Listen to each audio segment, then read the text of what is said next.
Good afternoon. I am Tony Dattino. I am the founder of the USA Memory Championship, author of a couple of books, co-authoring a couple of books, president of Dattino Consulting Group, and continuing with my series of Live with Tony Facebooks.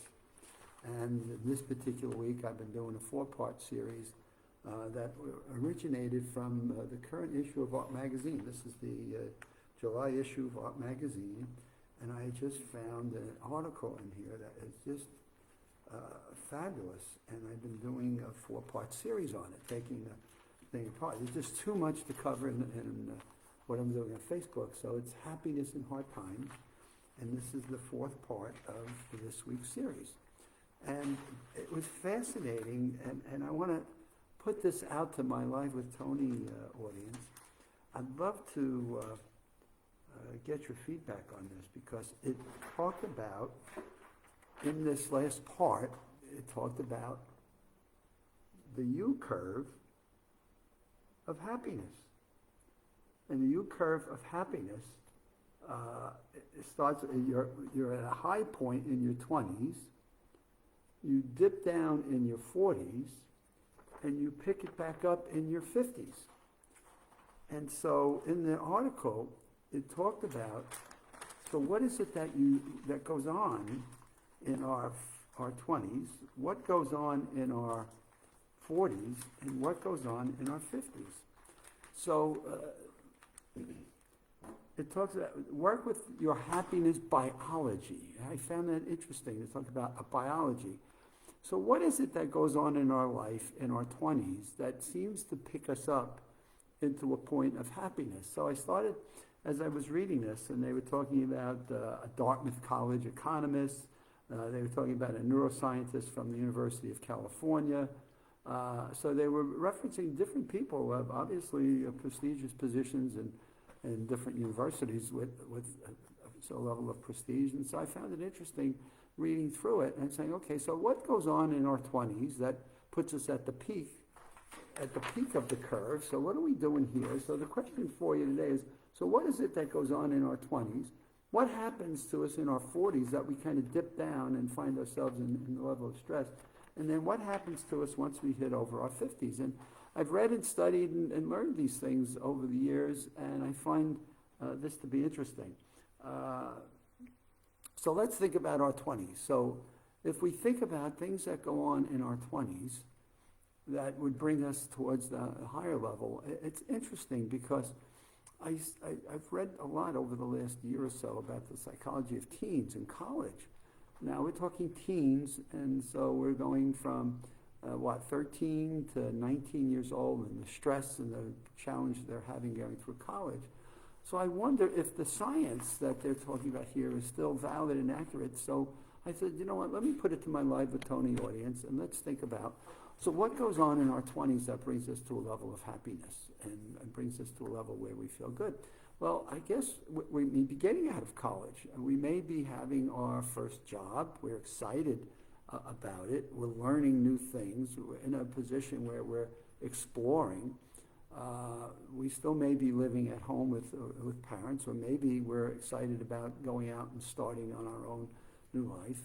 Maybe we've been dating someone through college and we're excited and happy about that, and that's working out. Maybe we're a little bit more carefree, and we know we have mom and dad maybe that we can still lean on if we had to, but we can go out and start our own new world and go out and experience new things for the first time.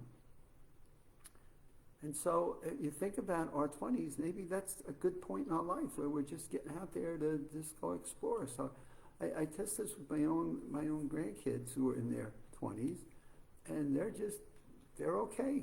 You know what? I worry more about them than they worry about themselves, and they're doing fine, and they're enjoying right now what they're doing. They're dealing with the COVID-19 in a fairly relative way. Sometimes I think in your 20s, maybe being naive at times, or maybe not having the wisdom or the knowledge of what's to come. Maybe it's a better time for you, as long as what? They maintain routines, they have things that they're doing, they're on different internet, social media broadcasts, they're doing gaming, an internship through one program.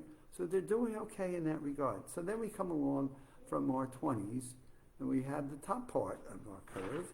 So now what goes on in our 40s? So here comes, now let's talk about it. It's called the big squeeze, and this is coming out of Arizona State University. So the big squeeze is, do we have enough of time? So now we're in our 40s. The time seems to be always a shortage. We have kids that we're raising. We worry about finances a lot more. Do we have a house? Do we not have a house? Are we going to have a house? We no longer live in the area of we're going to have a job for 30 years, 40 years. So what are we going to do in our 30 to 40s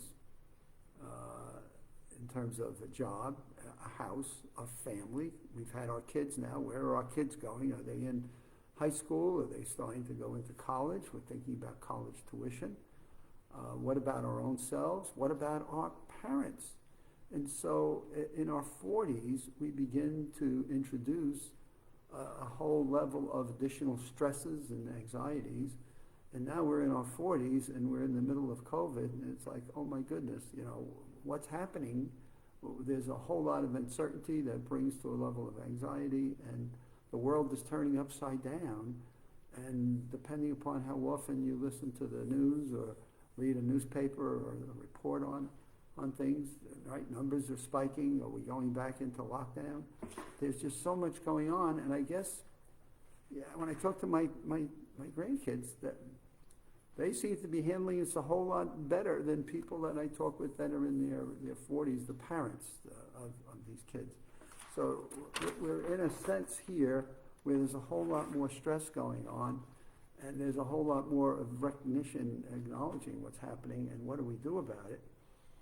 And we get more upset about these things. So we seem to be a little bit more. Now, when we get on the high end, now we're going to go into our 50s. So now we go into our 50s. What do you think is happening as we get, for those of you that are not there yet, what can you look forward to? For those of you that are there, I look at this whole experience we're having right now as like, first, well, I've had life experiences. I was very dear and clear, only a few blocks away from 9/11, 2001, when the World Trade Towers went through what they went through. I was doing a third shift training session for the New York City Subway Authority. And a few blocks away, came up from being underground all night long. So I did a third shift leadership workshop, came up above ground, looked at the World Trade Tower Center, and a few people we were with said, let's go have breakfast over at the towers. And I was tired from being up and teaching all night long, and I said, I want to go home. So I went home and get a call, early in the morning as I was trying to get back to bed. So by the time I got home, I got on the train, the subway to the train to home, just laying down in bed, and I get a phone call from my daughter who's telling me, Dad, you're okay, where are you? And I tell her I'm home, I'm getting ready to go to sleep, and she tells me to put on television.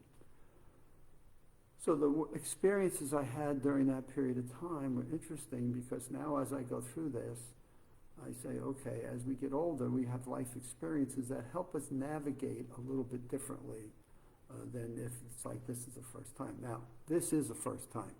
So even at this level, what I question is, are people in their 50s really on the happiness curve? I kind of, like if I could talk to the professor that did this at Arizona, I'd say, if you did your study now with people in their 50s, do you think you'd find the same thing of wisdom and peace and being able to focus on the joy or the happiness in their lives? Or are we all now, if you're over 60s or so, stay quarantined, stay away? We're now having a division that's based on age due to clinical aspects of having this virus spread. So I wonder if he were going to do this today. So I wonder how my audience feels about this. For those of us that are at least over 55 or 60 years old, do you have wisdom? So here he talks about the neurobiology of wisdom because of life experiences. But here's an experience that none of us have faced. And this is where it drives me crazy, because we're now all in a similar boat together, which is we don't know what we don't know. And we all keep looking for our leaders, our government, our mayors, our Washington, D.C. senators and congresspeople. We're all looking for the magic pill with the answer book. And you know what? Would we be on the happiness curve now in over 50 if we were doing the study that they're talking about right now? Would we be there? And I don't know, because it depends on who I talk to. There's a good portion of people in my age group that are fairly stressed and like, wow, another year of my life is going by and I'm locked down. When will this end? I don't know that I see the age swing here on our happiness curve that we're supposed to be having. However, if I go through this, we don't get as upset. So if I go by the study here, we are mentally and socially active. Now remember, I keep talking about social activity. It's crucial. I guess this is one of the things we have here in Florida called the villages. People are socially engaged. They have cracked the code for being over 55. So we're socially active. We look at things and we pay attention more to the positive. So do we in fact pay more attention to the positive? I know there are most days I'm looking for what I call my positive gig, good in, good grows, and where can I find something that's great and things to keep myself moving. And so we're looking at the positive of life. We're looking at life experiences. Sometimes my memories bring me back to. So now I go back to memory. And what are the things in my memory that bring me to positivity and bring me to an optimism? And I just remember more positive experiences. So I find myself at times going through, where were things in my life that just brought a smile? So we've been talking about this on my Live with Tony broadcast. TV shows. So Bonanza is one that I go back. Columbo is one that I look at times. Hogan's Heroes. So I go back and I laugh and I think about those shows and I'm like, wow, music. So so we've been talking about music. What are songs that bring out happiness in us? And so I was thrilled. I put out an appeal in my last broadcast. And anybody give me other songs that bring a joy and level of happiness to you? And I had Greg and Kathy Fowler come back with Unchained Medley by the Righteous Brothers. And I always think of the Leslie Nielsen movie, Naked Gun 2.5, and the Unchained Melody. And then Greg came back with Elvis Presley. Oh goodness, now my memory's got to go. Fools Rush In. So it was great to get some feedback from what songs bring a level of joy to you. And so what music does that? So I'm going to bring you a few more. I Will Survive by Gloria Gaynor. So let's talk about I Will Survive. For you country western fans, Hank Williams, I Saw the Light. The ELO, who I love when they come on stage here at Disney's Epcot Center, and that is Mr. Blue Light by ELO. And we'll close it down with What the World Needs Now is Love by Dionne Warwick. So again, if we can reattach to some of the things that bring back memories, TV programs, books we may have read, friends we haven't talked to for a while, music we can listen to. We're going to get through all this. We're all going to figure this out and stay well, be smart about what you're doing. We're going to figure out how to get through this to the other side. So that concludes my 4-part series. I've got a extra part that's not going to be part of my happiness. I'm going to put some in my Monday 7 p.m. broadcast. I'm going to put some new questions out to you that touch on some of the work that was in this, and I kind of question it and challenge it, and so I'm going to put that out to my audience next week and share a few more songs with you. So have a good weekend. Enjoy your Sunday tomorrow. Find something you can do that's safe and keeps you within distance of people, and keep the mask on when you're outside, and let's all figure out how to get through this to the other side. My email is adottino@aol.com. That's adottino@aol.com. And we'll see you on Monday at 7 o'clock.